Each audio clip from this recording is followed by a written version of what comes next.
Alhamdulillah, salatu wassalamu ala rasulillah, la hawla wa la quwwata illa billah.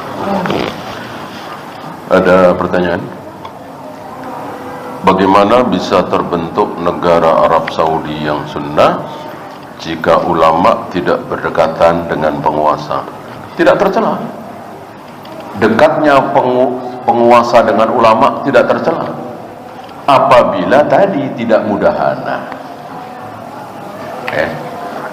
Yang tercela tadi, jadi ulamanya ini mengincar sesuatu dari harta si penguasa. Kalau ikhlas agar penguasa ini faham sunnah, agar penguasa ini membela sunnah, sebagaimana dua Muhammad, satu Muhammad bin Abdul Wahab, satu lagi Muhammad bin Saud. Dua Muhammad ini bertemu, satu ahli ilmu, satu penguasa, dan insya Allah dua-duanya ikhlas demi kebaikan, demi sunnah, demi akidah, demi manhaj. Bolehkah? Boleh sekali. Tercela apa terpuji? Sangat terpuji. Yang tercela tadi yang kita bahas, jadi tujuannya adalah harta dunia. Kalau tujuannya dakwah, bagus kan? Dan tentu tidak punya sifat-sifat seperti tadi. Tadi kan mudahan kan? Jangan bicara bid'ah karena beliau sering melakukan bid'ah. Ini yang tercela.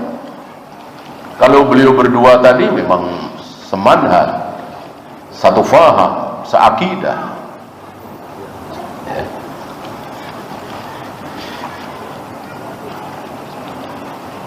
Bagaimana ulama membuat kaidah bahwa iblis lebih menyukai syubhat dan bid'ah daripada maksiat? Ini menunjukkan bahwa Allah menjaga agama ini. Walaupun sudah tidak ada nabi, tidak ada rasul, tidak ada wahyu, seolah Allah mewahyukan kepada para ulama itu, memberikan petunjuk kepada ulama itu untuk mengatakan al-bid'atu ahabbu ila iblis minal ma'siyah, lewat mulut Sufyan Az-Zawri, Sufyan bin Uyainah, Imam Syafi'i dan lain-lain. Dan kenyataan memang seperti itu. Kaidah-kaidah itu bisa diambil kenyataannya, beda dengan dalil. Dalil nggak perlu cari kenyataannya, sesuai dengan kenyataan atau tidak, namanya dalil, sami'na wa ata'na. Seandainya 1000 dokter hewan menyelidiki sayap lalat kiri kanan, ternyata dua-duanya mengandung racun, kita nggak peduli. Kita nggak peduli, kita yakin betul dengan sabda Nabi alaihi salatu wassalam bahwa sayap lalat itu sebelahnya racun, sebelahnya penawar, walaupun tidak bisa dibuktikan oleh ilmu pengetahuan. Kenapa?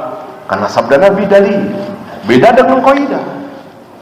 Kaidah bisa kita fahami, ya sebagaimana bid'ah. Berapa banyak orang yang membuat iblis kalang kabut.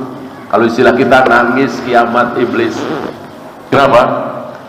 Aku goda dia bertahun-tahun sehingga dia berzina, minum khamar, berjudi.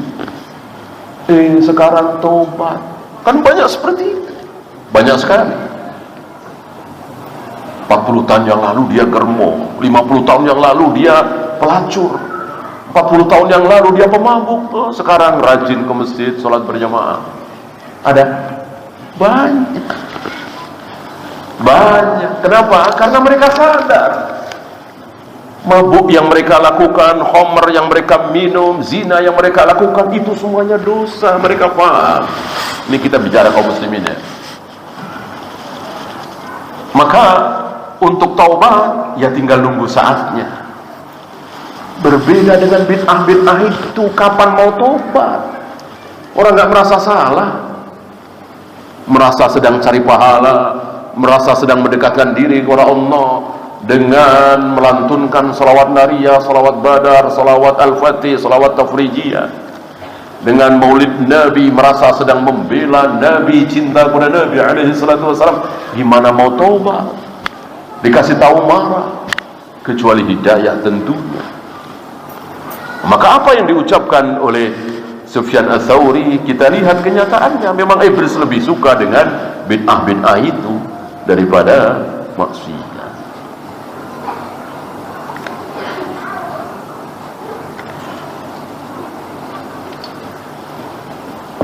Berdasarkan balighu anni walau ayah, ada ustadz yang mengatakan kita semua wajib berdakwah. Apakah betul? Betul kalau dia tahu anni, balighu anni, sampaikan yang dariku, dari Nabi. Untuk mengetahui itu dari Nabi atau dari bukan, butuh apa? Butuh ilmu. Butuh ilmu. Ya, lihat hari ini saudara kita, hubbul watan minal iman, cinta tanah air sebagian dari iman, katanya itu dari Nabi, padahal bukan. Apa nggak butuh ilmu tuh? Sampaikan yang dariku. Untuk mengetahui ini dari Nabi atau bukan, butuh ilmu. Kalau memang tahu betul ini dari Nabi, ini mengadhankan bayi baru lahir dari Nabi, ternyata bukan, hadisnya dhaif. Mau makan, Allahumma barik lana fima razaqtana, dari Nabi, ternyata bukan, hadisnya dhaif. Buka puasa, baca doa Allahumma laka sumtu wa bika amantu dan seterusnya, dari Nabi, ternyata bukan, hadisnya dhaif. Ini kan butuh ilmu. Nah, mereka tidak paham balighu anni. Bahas dulu sampai di situ. Ya. Dan hadis itu kan ada terusannya, kan? Tidak berhenti sampai di situ. Ya. Balighu anni walau ayatan. Terusannya apa? Wa hadithu an bani Israil wala haraj. Terus, wa man kadzaba alayya muta'ammidan fal yatabawwa maq'adahu minan nar. Ada 3 kalimat. Sampaikan yang dariku walaupun 1 ayat. Terusannya, dan ceritakan tentang Bani Israel, tidak apa-apa. Kalimat terakhir, dan barang siapa yang berbohong atas nama diriku, siap-siaplah duduk di atas api neraka. Nah, kalimat terakhir ini tidak dibawakan. Apakah kita yakin bahwa ini dari Nabi? Kalau nggak yakin, dia masuk yang ketiga ini, terancam duduk di atas api neraka. Waliyadzubillah. Ini banyak yang mereka tidak paham.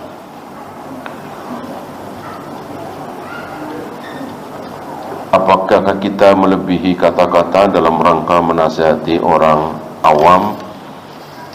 Kalau sekedar menjelaskan boleh kalimat-kalimat itu. Kalau ngarang-ngarang tidak boleh. Supaya orang awam ini paham, supaya orang awam ini sadar, ya, ada kata-kata yang mesti kita tambahkan. Bukan menambahkan ajaran kebohongan, bukan. Apakah tetap berpahala jika ada rasa terpaksa dalam menjalankan ibadah? Iya. Apa kita menjaga sholat 5 waktu dengan berjamaah diawali dengan rasa senang? Tidak. Ada rasa terpaksa. Kita paksa. Kan berat. Sedang asik-asiknya nonton, sedang asik-asiknya nonton sinetron misalnya, bola misalnya, kita tindakan untuk sholat berjamaah, apa nggak memaksakan? Iya, terpaksa memang. Harus seperti itu. Dan ini tidak contoh. Nanti lambat laun bergeser. Yang tadinya kita nikmat nonton sinetron, nonton bola, justru kita lebih nikmat sholat berjamaah di awal waktu. Merasa rugi, merasa kehilangan sesuatu yang besar saat kita masbuk, apalagi ketinggalan berjamaah. Itu lambat laun, gak mungkin dari awal. Apalagi baru saja masuk Islam, baru saja ngaji, ya kan?